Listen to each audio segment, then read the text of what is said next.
There are many unexplained mysteries on this earth that people and scientists cannot explain. Whether you believe these stories or not, there is no solid explanation for them. So here are 5 unsolved stories from around the world. During the Cold War, Russia and the Allies weren't exactly best friends.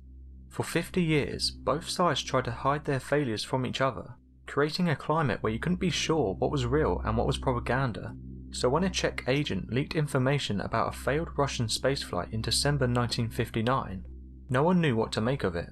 According to the story, Yuri Gagarin's successful 1961 trip into orbit was only one in a long line of Soviet space attempts, and merely the first one that didn't end in the pilot's gruesome death. Worryingly, there may be some evidence to this. In February 1961, 2 months before Yuri's flight, a listening station in Italy apparently recorded 2 Russian voices broadcasting the words, "Everything is satisfactory, we are orbiting the Earth." A few days later, they picked up another transmission that sounded like a scream of terror, followed by empty silence. 2 later recordings were also made, including one of 3 sobbing people saying, "Conditions are growing worse. Why don't you answer? We are going slower.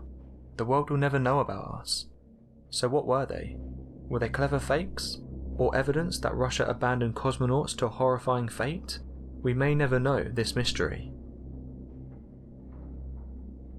In 1950, a Victorian man appeared in Times Square.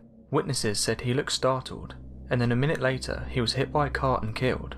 The officials at the morgue searched his body and found these strange items in his pockets: a copper token for a beer worth 5 cents, about $70 in old banknotes, business cards with the name Rudolph Fentz and an address on 5th Avenue, a letter sent to this address in June 1876 from Philadelphia.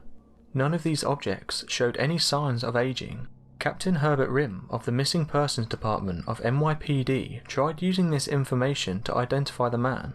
He found that the address on 5th Avenue was part of a business. Its current owner did not know Rudolph Fentz. Fentz's name was not listed in the address book, his fingerprints were not recorded anywhere, and no one had reported him missing. Herbert continued the investigation and finally found a Rudolph Fentz Jr. in a telephone book of 1939. He spoke to the residents of the apartment building, who stated they remembered Fentz and described him as a man about 60 years old who had worked nearby. Contacting the bank, Herbert was told that Fentz died 5 years before, but his widow was still alive but lived in Florida. He was able to contact her and learn that her husband's father had disappeared in 1876, aged 29. He left the house for an evening walk and never returned. This story was published a number of times in the 70s and 80s. Chris Orbeck investigated this story, and his research led to the conclusion that the people and events were fictional, although he could not find the original source. But there is a twist. In 2007, a researcher working for the then Berlin News Archive found a newspaper story in the archives from April 1951, reporting the story almost as it is reported today. This newspaper archive was printed 5 months before the short story sourced as the origin. What's even more strange, a number of researchers have claimed to have found evidence of the real Rudolph Fentz and proof of his disappearance aged 29 in 1876. In June 1936, Max and his wife Emma were on a walk when they noticed a rock with wood sticking out from its core. They decided to take the oddity home and later cracked it open with a hammer and chisel. What they found inside seemed to be an ancient hammer of sorts. A team of archaeologists checked it out, and as it turns out, the rock encasing the hammer was dated back more than 400 million years, and the hammer itself turned out to be more than 500 million years old. A section of the handle had begun the transformation to coal. The hammer's head, made of more than 96% iron, is far more pure than anything nature could have achieved without an assist from modern technology. The hammer is now on show at the Creation Evidence Museum in Texas. For more than 3 decades, miners at the Wonderstone Silver Mine in South Africa have been extracting out of deep rocks several strange metallic spheroids.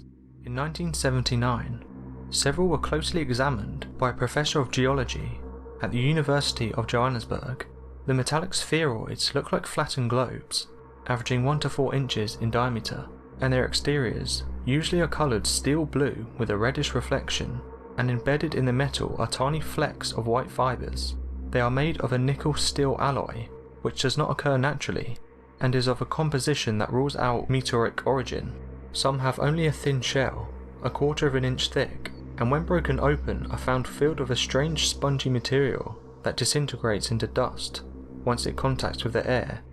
What makes this mystery remarkable is that the spheroids were mined out of a layer of rock dated to be at least 2.8 billion years old.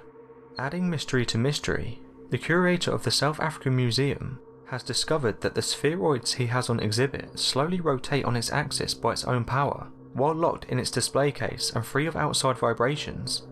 The stones are very well balanced, and have been taken to the California Space Institute at the University of California to have tests done to determine just how well balanced it is. It turned out that the balance is within 100,000th of an inch from absolute perfection. One NASA scientist reportedly said that they do not have the technology to create anything as finely balanced as this.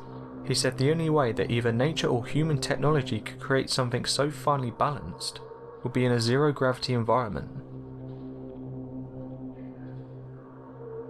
There remains a case unsolved from the 1960s. It begins in Rio, Brazil. Two young men, Manuel de Cruz and Miguel Viana, both electrical technicians, were found lying dead together in the middle of a forest, their corpses dressed in their smartest suits with lead masks covering their faces. The cause of death was undetermined. The case for suicide or murder is still out on these two. Cruz and Viana set off on a trip to buy electronic work supplies and a new car. They were reported to have left with money for a car and stopped by at a general store to buy a bottle of water and a raincoat on the way. The man who served them told the police that the pair looked nervous and were in a hurry, checking their watches every minute or so. Their bodies were found 3 days later, but what's most puzzling is what they were found with at the scene. Police investigators found them in their suits and raincoats, wearing lead eye masks with no holes, the types to use against radiation, 2 towels and a notebook on the ground near the bodies. The money for the car was gone. As if the lead masks and suits weren't spooky enough, the instructions written in the notebook seemed to point to a very strange mystery. There in Portuguese were the words 1630, be at agreed place, 1830, swallow capsules, after effect, protect metals, wait for mask signal. Were Cruz and Viana scheduled to meet with aliens? Or maybe even time travellers from another dimension? Reports couldn't even find out what the pills were, as their organs had rotted away. Perhaps this truly was a case of interdimensional travel that had gone wrong.